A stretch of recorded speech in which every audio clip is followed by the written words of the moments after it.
Hello everyone, this is a quick overview of the new version of the Material Texture Loader update 1.3. To start off, we now have Octane support, so let me just quickly load in some textures and create an Octane material with it, and I can apply it to this ground object. I activate the update button to be able to adjust the displacement strength, and I can drag the material into the material editor where you can see the material setup it creates. I create now another Octane material from a different texture source. I add it directly to the editor and apply it to an object. I can change the mapping type to tri-planar, and you can see the whole material setup recreate itself. I can even remove some textures live, and you will see the material setup update.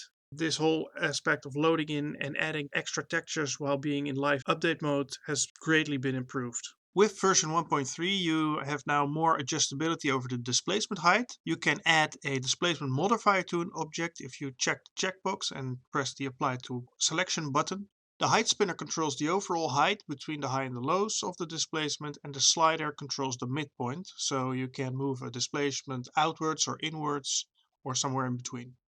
In the same way, you can also add a basic UV map modifier with box mapping to an object. When you've done that and you switch to real world mapping in the Material Texture Loader, both the textures and the modifier will be set correctly. What also has improved is the control over the mapping coordinate size, so you can adjust the U and the V size uniformly at the same time or individually by pressing this little checkbox.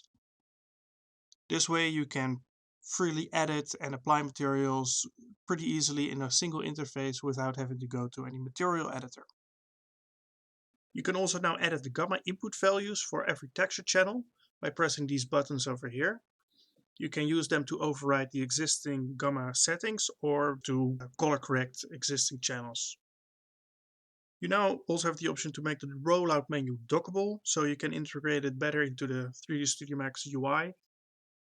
And there is a proper reset button to reset the whole interface to its startup settings. And lastly, there's been a whole bunch of updates since version 1.2, like physical material support and UDIM texture loading. For the full list of updates and features and changes, you can check out the description below or go to the Gumroad page.